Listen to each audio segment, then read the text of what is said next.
Fellow contractors and craftsmen, I have a pool project that I'm doing and I need you. We're gonna need to get the inside of the pool redone.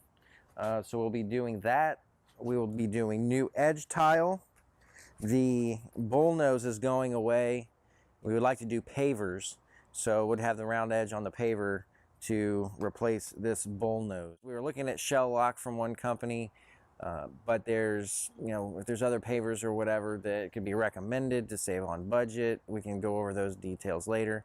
I have all the specs for all this. I've taken all the measurements already, so if you could just give me a quote first, and then obviously you'd have to come out here and take your own measurements before taking on the project if we decide to move forward. But like I said, it'll be convenient for you to just look at it now and kind of give me an estimate on what you think.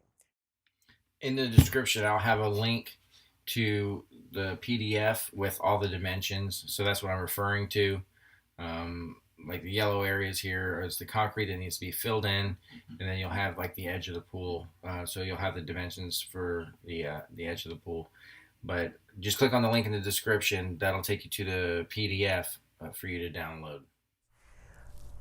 You'll see in my SketchUp, I would like to cut this section out right here and make a sun shelf. So basically what we'll be doing is taking this top step here and extending it to somewhere about right here. So that way we can have a sun shelf there. I'd like to show you real quick what I'm talking about, referring to the sun shelf. This is the look we're going for. Would have the cream colored pavers with the darker border around the pool. If the sun shelf is not an option, that's the way we're gonna go. If the sun shelf is an option, then we're gonna be cutting out this section right here and bringing it about 4.5 feet back. So you'll see this, where the red is, that section comes out, and ultimately we want it to look like this. I'll bring you over to the 3D view real quick, and that's kind of the concept that I have. So this top shelf here, or I'm sorry, the top step will be extended about 4.5 feet back, making that the sun shelf. And it still gives us about 3.5 feet between that and where the grill is gonna go. This area is where the old air conditioner compressor used to be. We moved it already, but this needs to get filled in with concrete.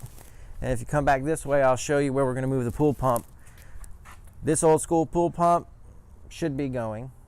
If budget permits, which hopefully it does, because this thing is as old as my grandma. This will be moving over to the side of the house. Now my original plan was to go ahead and dig all this up for you, and I will move the plumbing. This is where it's going to be located at, and I'll pour that pad for an electric heater, new pool pump, and then we would like to switch over to a saltwater system. So that's going to go here. We also have 2 planters this way that need to be filled in. You can see where that plant is over there and there, and again I have those dimensions, so if you could just look at those for me please and give me at least a ballpark figure of what it would cost to do that. Also, I got a couple guys, we're gonna clean all this aluminum up, but we need it re-screened. I have the measurements for that as well. If you look though, we have a lot of, the bolts are rusted. Those were self-tapping screws are rusted up in the, where everything's joined together. So I don't know what we would do about replacing those if we need to, or if we can just do Rust-Oleum over them, but they look like they're pretty decent rusted. So like I said, I've cleaned a couple spots already on the aluminum. Seems like it's going to be fine. It'll clean up really nice. So I don't want to spray it or anything, but we do want to obviously get the screen redone and then address those issues with the bolts. We have 2 screen doors as well, and then I want to maybe do a small section with a little doggy door flap. I have the flaps, I just got to build the frame out for the dogs because they'll run through the screen if we don't, because they're morons. Anyway, so please get back to me as soon as you can. Let me know what that would cost, and I look forward to hearing from you. Thank you.